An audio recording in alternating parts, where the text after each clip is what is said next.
It's the Zone 96.3 where everything rocks. What's up? You're in the work zone with Willy, and I've got on the line co-founder, lead singer of Sixx A.M, Mr. James Michael. How's it going, man? Welcome to Billings. Thank you, man. I'm enjoying it. Are you? This is the first time that Sixx A.M.'s made a stop here, but have you been to Montana before? I have actually, but it's been a long time, and I've kind of, it was fun to pull in here yesterday and go, gosh, it's been a long time, but I remember this, so I'm excited, man. I'm excited to be here. You got some damn nice weather for this far into November. Man, I'm looking out of the hotel room right now, looking out at the snow-capped mountains. It's just gorgeous. It's going to be a hell of a show tonight. 6 a.m. As Lions, Shinedown, and Death Punch at the Rimrock Auto Arena. Have you been spending time with the other bands? Yeah, I mean, that's been a real blast about this particular tour, that these guys are all friends of ours, and so we're just having such a great time. We all get along, and it's just nice to be able to be a music fan, and after our show, go out and listen to the other bands play, and I pretty much stand side stage every night and watch the other bands. I just can't get enough of this. It's a great night of rock and roll. That's got to be a blast. I talked to Nikki and DJ when Prayers for the the day that Prayers for the Blessed came out, so I didn't have a chance to actually hear the whole thing until after I'd talked to them. But you guys do a cover of that Nilsson song, Without You, on there. Yeah, we're really excited about that. When we did the Modern Vintage record in 2015, we did a cover of a Cars song, Drive. Right. That was the first cover we had done, and it was just so much fun for us to take somebody else's song and kind of, put it through Sixx A.M.'s, mindset. And so on this one, when we did that Harry Nilsson cover, actually it's a Badfinger cover. Harry Nilsson is the most famous person to cover it, but it's just such a great song, and we just, we really wanted to honor the brilliance of the songwriting, but also give it a heaviness like Sixx A.M. does. Well, and I know, Death Punch has covered the House of the Rising Sun and that Bad Company, and then Shinedown has several covers, Simple Man, and I think they even did an Adele song. Yeah. So will we expect to see some or at least one of those covers tonight at the show from you?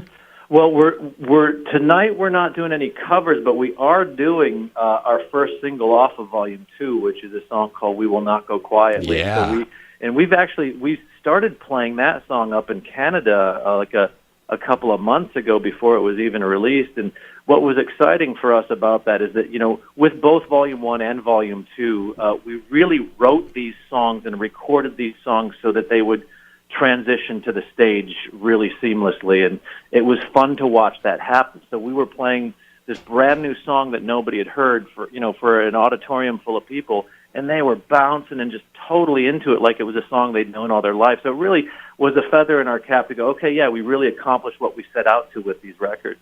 And it's wild that you guys even found the time to make two records with everybody doing their other projects, Boy, that was crazy. That was a once in a lifetime thing for us. We got off the road on our Modern Vintage tour in April of 2015 or 16? I'm all confused now. But we immediately went into the studio and said, "All right, now that we're going to make Sixx A.M. a full-time thing for all of it, it's no longer going to be a side project.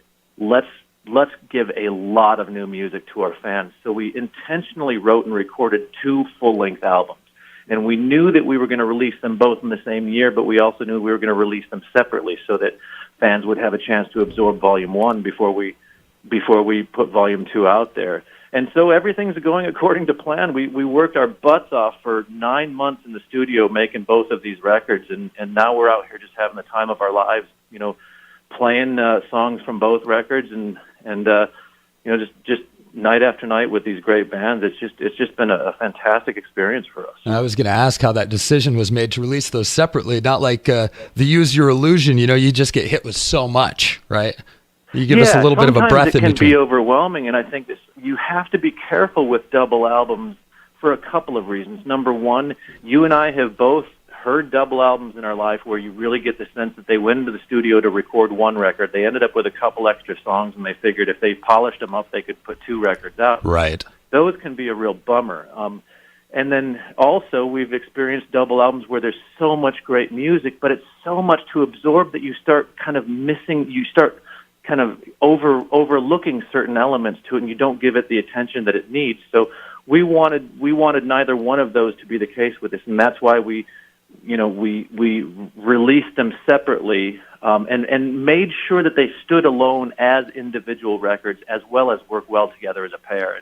And I think that we've done that. I think that's been something that's been very satisfying about this part of this journey, is that it was a lot of work, but so far everything is going according to plan, and people are receiving both records the way that we hoped they would. Yeah, and I'd known you for a while back as a songwriter and a producer, and now to be, in the last 10 years as a lead singer and a full-on rock star, that's got to be a little bit of something to get you used to, or was it? It's crazy. I mean, it really is, and I'm grateful for every single minute of it. And I think the fact that I had moved out to California as a teenager with dreams of becoming a rock star, and it's tough out there. And somehow along the line, I ended up really falling in love with the behind-the-scenes stuff, the producing and the writing and the mixing of records.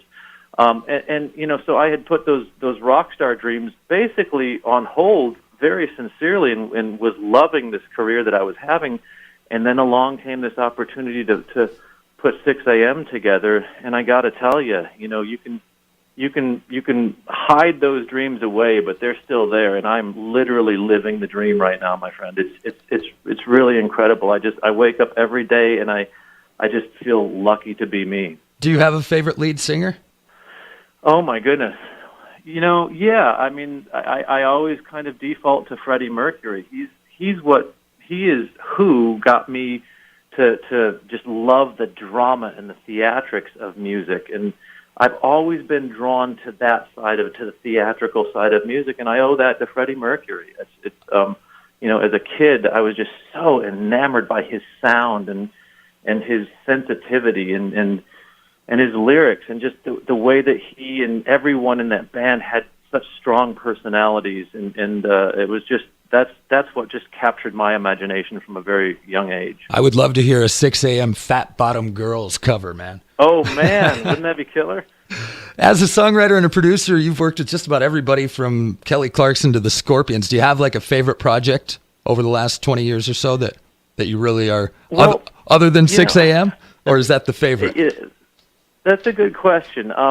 I've been really lucky, and I think that if I were to be honest, every project that I've worked with, whether it was a pop artist like you mentioned Kelly Clarkson, or a metal band like Scorpions or Motley or any of these bands, each one of those projects is such a personal challenge, and something that I get so passionate about. So I can find favorite moments throughout my career in each one of these things, and I can also find my least favorite moments in each one of these things. It's a tough gig being a producer. The better producer you are, I think, sometimes the more you have to go against the grain, and you make enemies sometimes. And I've been very, very lucky to be able to consider almost every artist that I've worked with from the beginning of my career until now, consider them as a friend to this day. So I've been very, very lucky and met some really wonderful people.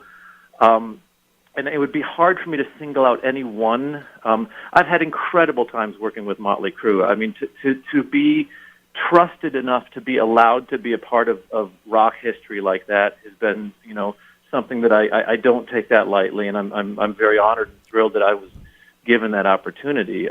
But each project, I've taken something really powerful away from each project, and I just look forward to what comes next. Well, we're looking forward tonight, man. I won't keep you. I know you got to get ready. We're just hours away from showtime. As Lions, Sixx A.M., Shinedown, and Death Punch, 6 o'clock tonight at Metro Park. James, thank you so much for taking time to talk to me today. Thank you, my friend. We'll see you there tonight. It's going to be an awesome night. We'll see you very shortly. And a little taste of what you're going to be hearing tonight.